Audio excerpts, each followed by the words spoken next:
Hi there and welcome to another video. If it's your first time here, thank you so much for being here. I really appreciate it. Today we're going to review some photographs that somebody has sent in, so let's get started. Thank you, Michelle, for sending in these photographs. I really appreciate it. If you'd like to send in your own photographs, please send them in from the side. You can see here in this photograph that it's kind of a 3/4 shot. We want to make sure you get it right from the side so I can see your position. First thing we really like to get right out of the way, first thing is eyes. Are your eyes up? Let's take a look. Let's take a look at Michelle's picture, see if her eyes are up. Awesome, like the way you have your eyes up. Having your head up, your eyes up, looking where you're going is really important because that's one of the foundation things that's going to allow you to get to where you want to go next. It also helps you keep in balance with the horse and shows the horse where you really want to go.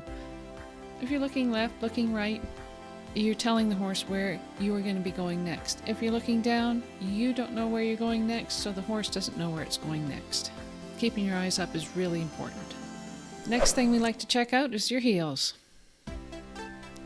Are your heels down? It's kind of hard to see in this photograph. Again, let's have photos from the side. That's a little bit nicer photo when they're from the side. But it kind of looks like your heels are down. It kind of looks like your stirrups are a little long. Check your stirrup length. If they're too long, shorten them up a hole or two. To tell if your stirrups are the correct length or not, sit in the saddle correctly, sit in the seat of the saddle, take your feet out of the stirrups, and the top of the stirrup tread should hit the bottom of your ankle bone. That's a good rule of thumb for adjusting your stirrups. And remember, swap your stirrup leathers over every once in a while, usually about once a month, because every time you step in that stirrup to mount on your horse, you're stretching the stirrup leather just a little bit. And if you've noticed that your stirrups feel uneven and you have to punch a hole in between the two other holes, it could be because the stirrup leather has stretched just that little bit. Also, it's kind of fun as an exercise to swap your stirrup leathers over and see if they feel the same when you switch them over. Sometime to see if your stirrup leathers are the same length, take your stirrup leathers off your saddle, pull them buckle, and line them up side by side and see that the holes are matching up. That's one way of doing it anyway. Looks like this rider's toes turned out slightly and she's rolling her leg back onto her calf. Try to keep the weight on the outside part of your stirrup so it helps keep your toes more towards the front so that you're not rolling with your leg and with your toes out. Next, let's check out her hands. Let's take a look at her hands here. Love the way her hands are right on the horse's neck. Lots of confidence there. Excellent way to support your upper body by keeping your hands pressed on the horse's neck. There's no chance of you interfering or getting left behind if you have your hands pressed against the horse's neck. One thing we would like to see, however, is a little bit more release, a little bit loose on the horse's mouth so the horse can use himself properly when he's going over the jump. Other than that, your hands look really good. Oh, right, and gloves. Let's put some gloves on when you're out riding, right? Looks like this rider's standing up in her stirrups, and when you adjust your stirrups to the correct length by shortening them up 1 or 2 holes, you might find this a little bit nicer. Would like to see this rider's seat more towards the seat of the saddle. Looks like she's standing up in her stirrups with her seat over the pommel of the saddle. And because she's standing up in her stirrups, she is almost leaning on the horse's neck. We'd like to see her seat more towards the back of the saddle and her upper body more in balance with her.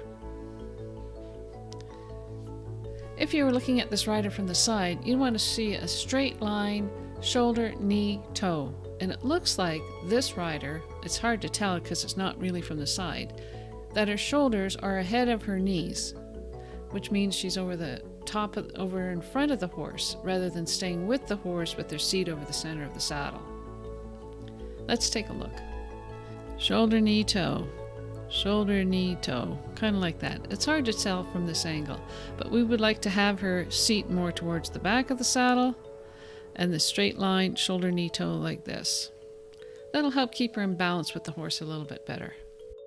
Generally speaking, you look great. Thank you so much for sending in these photos. If you would like to have your own photo review done, please send me an email, thistleridge@hotmail.com. I'd love to help you out. Some of the exercises that this rider can do to help improve and establish a secure lower leg position is lots of 2-point. Some exercises that this rider can do include working without stirrups to help develop your lower leg position, keeping your upper body up. And I also like to see riders practice their 2-point position, keeping their 2-point position down the long side and practicing their 2-point even at the halt, at the walk. Trotting over poles is also a really good exercise, and developing developing their balance so that they can keep over top of their leg. One really good exercise is that I call the up-up-down exercise. Stand in your stirrups for 2 beats, down for 1 beat. This way the riders learn how to balance over top of their legs without falling back in the saddle. Watch this video here. Gives you some really good ideas, some exercises that you can do right now in your next riding session to help improve your base of support. Thanks now, bye!